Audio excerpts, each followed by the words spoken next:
Hey, it's Pocket Gamer with another weekly wrap-up of all the new and notable iOS games. This week we've got fish, we've got vampires, we've got hacking, we've got cavemen.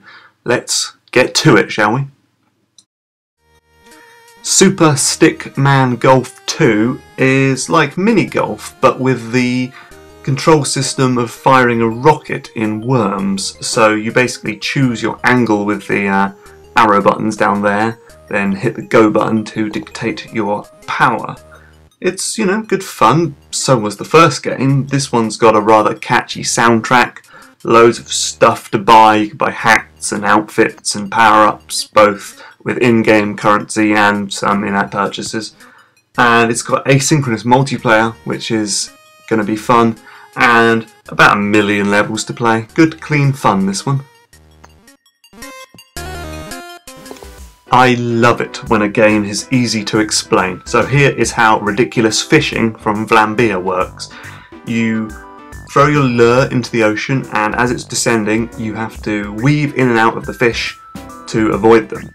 Then if you hit to the bottom of the sea or catch a fish on the way back up, you want to try and catch as many as possible by weaving in and out of the jellyfish, but catching all the fish and turtles and eels and stuff. Then back on the surface, you're going to throw those fish up into the air and annihilate them with high-powered weaponry. It's good fun. It's got a really satisfying feedback loop. It's very addictive, especially when you throw in the shop with all different guns and lures and reels you can buy. It's silly and it's funny and it's full of indie charm. It comes from a load of great indie developers and it's completely free of in-app purchases, which is great. Would you expect anything less from the guys behind Super Crate Box and Hundreds and Spell Tower? Get this game. Slamjet Stadium is a futuristic mix of football and ice hockey and maybe a bit of snooker, some robots in there, and it's also a bonkers multiplayer iPad game that has 2 players fighting it out on the same tablet. So, like last year's Ring Fling, that's going to involve some tangled fingers, some bruised elbows, and some ruined friendships. Plus you can, steal your opponent's characters, which is inevitable. Actually, it's encouraged by the developer.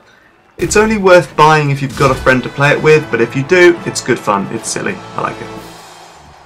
Sadly, Danger Boat is kind of a boring, endless runner. If you're expecting danger, you should look elsewhere. Everything moves so slowly and there's rarely any real threat. The most exciting thing you can do is hop over a ramp with all the enthusiasm of taking out the rubbish bin. If you're expecting boats, though, well, boy, are you in luck. I've got a rather nice little boat here for you, nice floaty boat physics in the water as well, and you can spend absurd amounts of real-world money on fake boats if you so desire. Boats.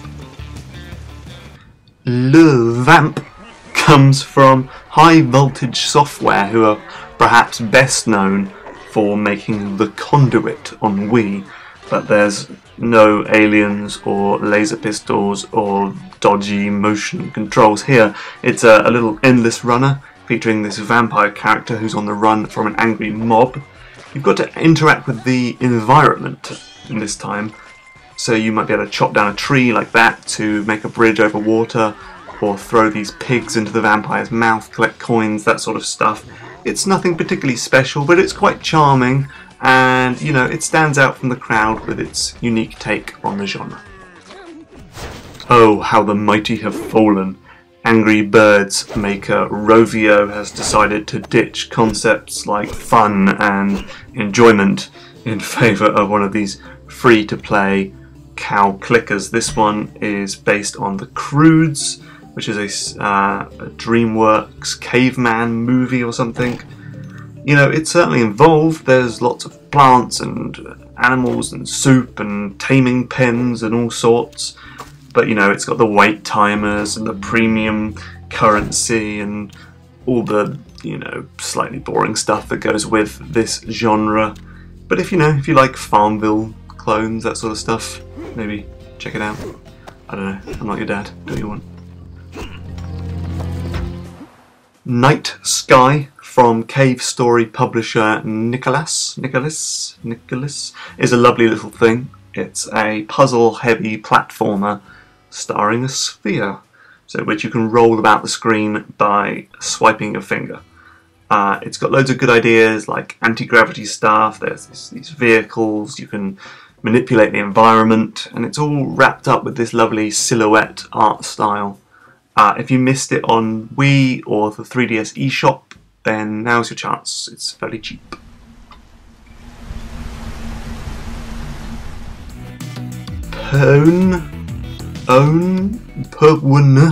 PWN, how the hell do you say that word? Whatever, it's one of those games like Mushroom Wars or Euphoria, or I guess the board game Risk, where you have to try and overwhelm your enemy's defences with superior numbers. So you're tapping on these nodes, trying to make them all blue, the enemy's trying to make them all red, you've got the viruses and lightning bolts, I guess, and lock for encryption. You know, I doubt this is very much like hacking, but it's kind of fun all the same. There's a lot in this game, definitely one to check out, I reckons. Ding ding, it's your Chilingo 69p physics puzzler of the week. This time it's called Rolling Hero, and you rotate these little planetoids around to get your roly-poly hero guy to tumble into the exit. You know, it's got kind of that horrible, saccharine, charmless aesthetic that a lot of Chilingo games have had lately. I don't like that. It's not very original, and it's quite aggressive with its in-app purchases. I mean, can we make a rule here? If your game suggests I pay for something when I die, we're over. You're going in the bin. Game over, man. Game over. See you next week.